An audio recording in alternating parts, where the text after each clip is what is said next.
सगळं काम काय कसली मीटिंग आहे? रस्त्याचं काम चालू आहे. शिवसेनेने रस्ते करून दिलेत परिसरातले. प्रचाराचं काम चालू आहे का?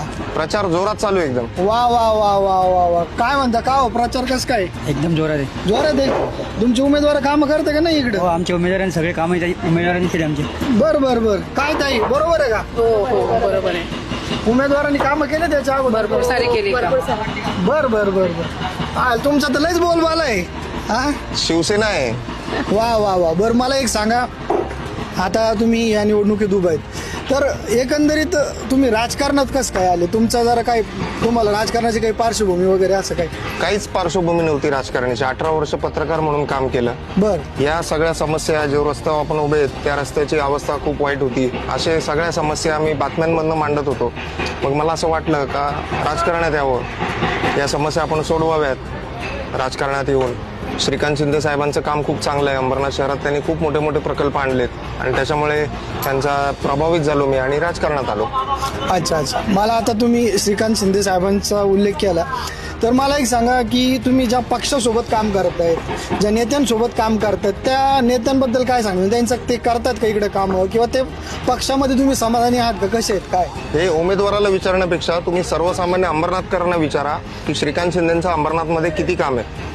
अंबरनाथमध्ये 10 वर्षापूर्वी श्रीकांत शिंदे साहेब खासदार होण्यापूर्वी काय अवस्था होती किंवा किती प्रकल्प होते, आज किती प्रकल्प आहेत.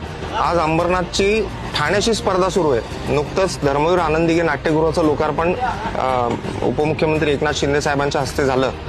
तो सुद्धा प्रकल्प जो आहे तो श्रीकांत शिंदे साहेबांनी आणला आहे. अंबरनाथमध्ये ठाणे जिल्ह्यातलं एकमेव सरकारी मेडिकल कॉलेज सुरू झालेलं आहे. हॉस्पिटल येत आहेत चांगले सरकारी अंबरनाथमध्ये. कुठल्याच गोष्टीत अंबरनाथ आता मागे नाहीये. ऑलिम्पिक लेवलचं शूटिंग रेंज अंबरनाथमध्ये श्रीकांत शिंदे साहेबांनी चालू केलंय. चांगले रस्ते दिलेत, चांगल्या सुविधा दिल्यात. त्याच्यामुळे लोक श्रीकांत शिंदे साहेबांवर आणि शिवसेनेवर खूप खुश आहेत. वा वा. मला सांगा, लाडक्या बहिणीचा काय उपयोग झाला का काही?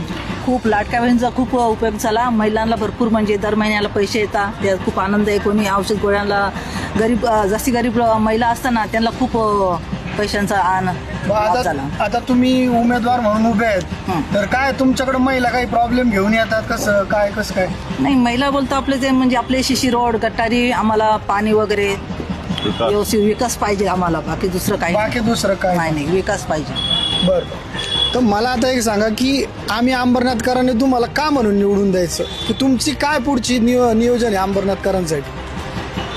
आपण ज्या रस्त्यावर सध्या उभे आहोत त्या रस्त्याची अवस्था, पूर्वी इथे पूर्ण गटाराचं पाणी व्हायचं. गेली 5 वर्ष अंबरनाथ नगरपालिकेत प्रशासकीय राजवट आहे. या प्रशासकीय राजवटीच्या काळामध्ये खासदार डॉक्टर श्रीकांत शिंदे साहेब, आमदार बालाजी किनीकर साहेब, शहर प्रमुख अरविंद वाळेकर साहेब आणि माजी नगराध्यक्षा मनीषा वाळेकर मॅडम, ज्या आता थेट नगराध्यक्षपदाचे उमेदवार आहेत, त्यांच्या मार्गदर्शनाखाली या सगळ्या रस्त्यांची कामं झाली.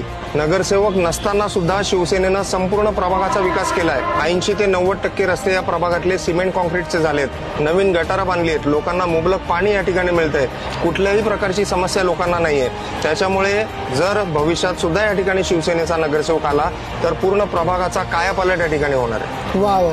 काय आजी, काय वाटतं, काय निवडणूक? एकदम भारी, हा? भारी एकदम. कोण निवडून येईल? शिवसेना. शिवसेना पक्का? पक्का. वा वा वा वा.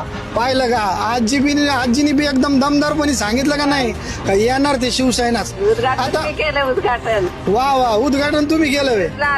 वा वा वा वा. आजीच्या हातानं उद्घाटन झालेलं आहे. तर नेमकं एकंदरीत काय, तर या विभागामध्ये विकास घडताना दिसतोय.